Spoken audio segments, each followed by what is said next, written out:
එළයේ මහා නිලි රචන මාල්නී ෆොන්සේකා මහත්මිය අභාව ප්‍රාප්ත වූ බව ශෝකයෙන් යුතුව අපට සැලකර සිටීමට සිදුව තිබෙනවා. ඇය පහුගිය කාලයේ රෝගීව සිටි අතර රෝහල්ගතවද ප්‍රතිකාර ලැබුවා. මාලනී සෙනෙහෙලතා ෆොන්සේකා මහත්මිය 1947 වසරේ අප්‍රේල් 30 වෙනිදා කැලණියේදී උපන් සම්මානනීය ශ්‍රී ලාංකික චිත්‍රපට නිලියක්. සිංහල සිනමාවේ නිලි රැජින යන විරුදාවලින් හඳුන්වන්නේද ඇයයි. දශක කිහිපයක් දිවෙන ඇගේ සිනමා රංගන දිවිය මුලින් මැරඹෙන්නේ 1968 තිස්ස ලියනසූරියගේ පුංචි බබා චිත්‍රපටයෙන්.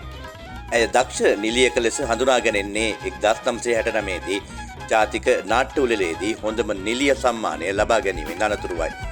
ඉන්පසු 1980 දී හිඟන කොල්ලා, 1982 දී ආරාධනා, 1983 දී යස ඉසුරු යන චිත්‍රපටවල විශිෂ්ට රංගනයේ හේතුවෙන් ඇය සරසවිය හොඳම නිලිය සම්මානය කිහිප වතාවක්ම දිනාගත්තා.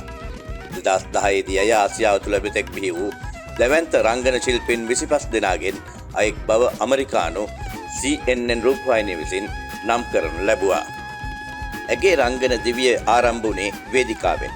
1963 දී නොරත රත වේදිකා නාට්‍යයේ රැඟූ ඇය 1968 දී රඟපෑ අකල්වැස්ස වෙනුවෙන් හොඳම වේදිකා නාට්‍ය නිලියන ලෙස ජාතික සම්මානයෙන් විදුම් ලැබුවා.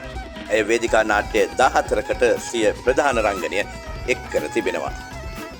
ජාත්‍යන්තර තලයේ සම්මාන හිමි කරගත් පළමු ශ්‍රී ලාංකික නිලිය වූයේද මාල්නී. 1975 දී මොස්කව් ජාත්‍යන්තර චිත්‍රපට උළෙලේදී ඇය ජූරියේ විශේෂ සම්මානය හිමි කරගත්තා.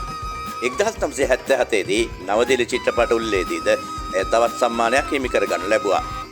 2014 වසරේ මාර්තු 5 වෙනිදා සිට 9 වෙනිදා දක්වා ප්‍රංශයේ පැවැත් වූ 16 වන දොවිල් ආසියානු සම්මාන උළෙලේදී වසර 50ක් මුළුල්ලේ සිනමාවට දැක් වූ දායකත්වය ගෙමින් මාල්නියට රන් නිරුම සම්මානය පිරිනැමුවා.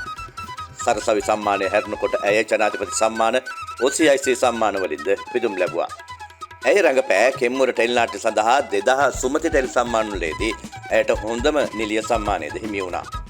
මාල්නී නමින් 2003 අප්‍රේල් 30 බණ්ඩාරනායක අනුස්මරණ ජාත්‍යන්තර සම්මාන ශාලාවේ පැවති මාල්නී ෆොන්සේකා අභිනන්දන උළෙලට එක් වූ චන්ද්‍රිකා බණ්ඩාරනායක ජනාධිපතිනියද දශක 4ක් තිස්සේ ශ්‍රී ලංකාවට ඇය දැක් වූ සේවය අගය කරනු ලැබුවා.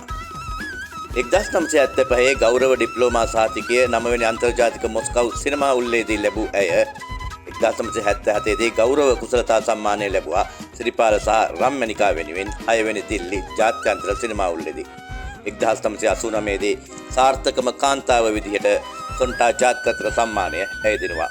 ඒ වගේම 39 වන ඉන්දිය ජාත්‍යන්තර සිනමා උළෙලේදී රිදී මයුර සම්මානය ඇයට හිමි වුණා.